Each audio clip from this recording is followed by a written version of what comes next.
Do property tax liens take precedence over a mortgage? This is a great question, and we're going to dive into it on this video.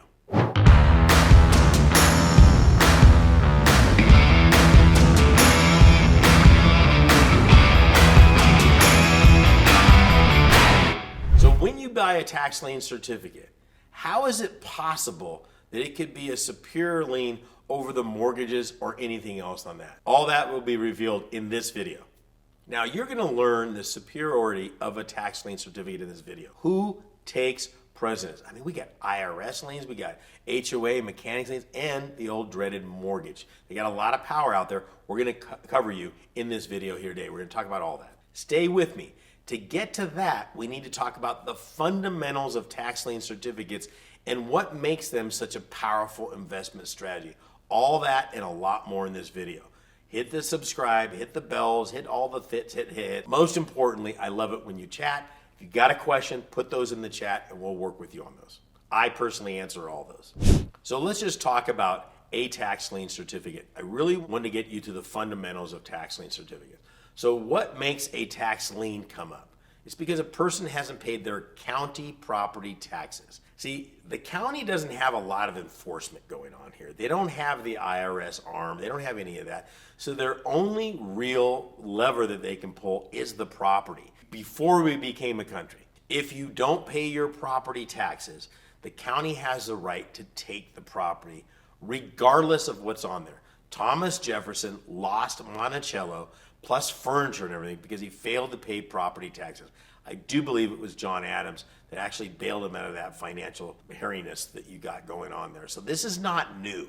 Okay, this has got tons of case law. So I want you to think about this for a minute. The property, any property in the United States has always owed property taxes on it. Since before you bought it, since before I bought it, since before they bought it. Okay, it doesn't matter when they bought it. The taxes have been sitting there dormant. Every year you're paying nothing, nothing, nothing.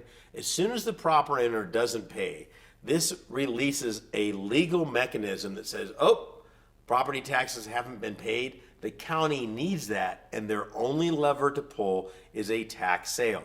Nothing's happened at this point. They say, hey, we need our money. We've got schools, police department, fire department, libraries, and the list goes on and on. So the statutes have been set up in all 50 states that say if that gets to that situation, the county can go ahead and collect their property taxes from the public. So they bring those property taxes up for sale. You and I go in there, put up the delinquent taxes for that to the county. I'm not dealing with the property owner. In fact, the county does a lot of the work for you. They hand you a certificate that goes on file down in the county courthouse. That is a legal document, typically bearing interest rate anywhere from, like I said in other videos, 10% on the low side to like 36% on the high side and more. So what happens is this. Once they pay their property taxes down to the county is going to see that you're the lien holder of record, and they have to cut you a check within 5 to 10 business days for your full investment plus the prevailing interest rate. It's all hunky-dory. But what if they don't pay? Very good question. There's what they call a redemption period. So every county that has a tax lien type of sale, once that sale happens, that kicks in a second mechanism that says, okay, tick tock, the clock is going. Now you've got 1 year, 2 years, 3 years, whatever the state statute says for that particular area. The property owner is given more time. During that interim of that time, whether it's 2, 3, or whatever the years it is, the property owner would have to come in and satisfy the delinquent taxes plus whatever the interest rate that you got on that property. That goes to the county. The county sees that you're the lien holder record. They cut you a check for your full dollar amount and the interest rate, just like I talked about earlier.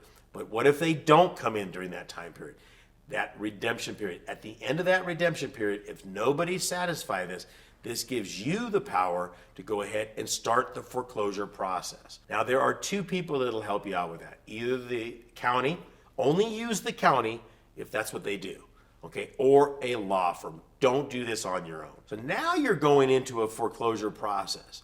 So everybody that's got an interest in that property, that would include the mortgage, the second, anybody that's got a financial interest in this property as being a security for their loan, we'll just make it Bank of America. They're going to get a notification in the mail saying, hey, these people haven't paid their property taxes. I am the lien holder of record. If somebody doesn't come in within whatever it is in that jurisdiction, amount of time, I get the property and your position is wiped out. There is no ambiguity here. If the bank doesn't come in to protect themselves, make no mistake about it, they're no longer viable on that piece of property. Why would a bank not come in and satisfy the delinquent taxes to protect their mortgage?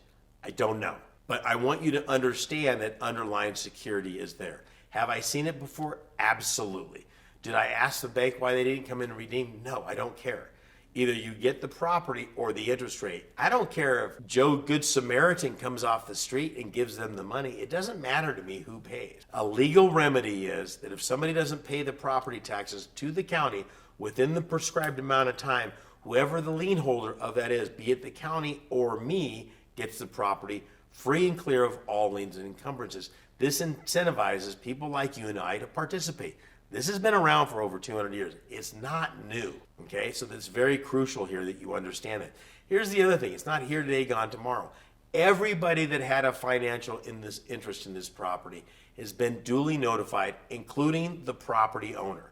Over that 4 or 5 years, they've got notification, signed certificate, say, I know my property is going up for sale. They have to know this stuff, and the courts have to know that they know that they're losing their property. That's how serious this is. Okay, let's look at a tax lien and a tax deed. I know we're talking about tax liens. A tax lien and a tax deed are relatively the same thing. It's just a function of time. Okay, in other words, a tax lien certificate, which is what we're talking about right here, is the very beginning of time. They've been late 1 year, the county has the opportunity to collect their money and they pay it.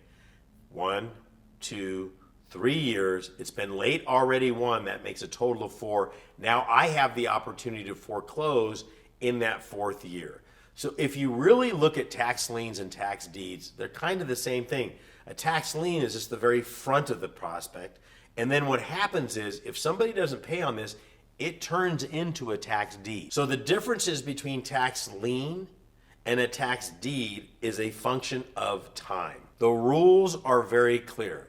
You're not going to be able to walk in and take somebody's property because they failed to pay a year or so of taxes. Nowhere in the country. And there's so much misinformation out there. I've seen articles in Forbes and other places that said, oh, this person lost their property to a couple of years back. No. It doesn't happen that. There's more going on.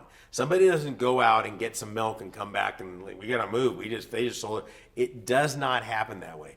Everything I've seen out there is always interpreted the wrong way. I mean, we can go all the way back to the Blues Brothers, that big comedy about the guys trying to raise money for the back taxes on what? The orphanage. Orphanage don't have property taxes because it's a non-profit organization that was owned by the Catholic Church. Churches don't have to pay property taxes. They're exempt from that. So again, there's all this misinformation out there that you just don't know. These are the facts. Tax lien certificate, it goes to its redemption. If they don't pay, it turns into a tax deed and you own that property. All other liens and encumbrances are junior to that. Period. End of story. There's so much going on here. Now, are there chances or times when the county says, hey, we're not going to notify the IRS. We're not going to notify this person? Yes. So you need to understand the rules of the county and follow through exactly what their rules are. Hey, we do notify these people. We don't notify those people. You got to look at that and say, is the risk factor involved here, good enough where I'm still going to be okay on all that? And all of this is covered in some new free training I have. All you got to do is hit the link down below. Some of you have already found it. It's higginmethod.com. I've got extensive training I just put together, gratis, my gift to you, along with a book. It's called America's Secret Investment Strategy. I'll send that out to you along with the training. You'll be set to go, no time at all. I'll be doing videos with you. This is Saen Higgins saying God bless and good luck.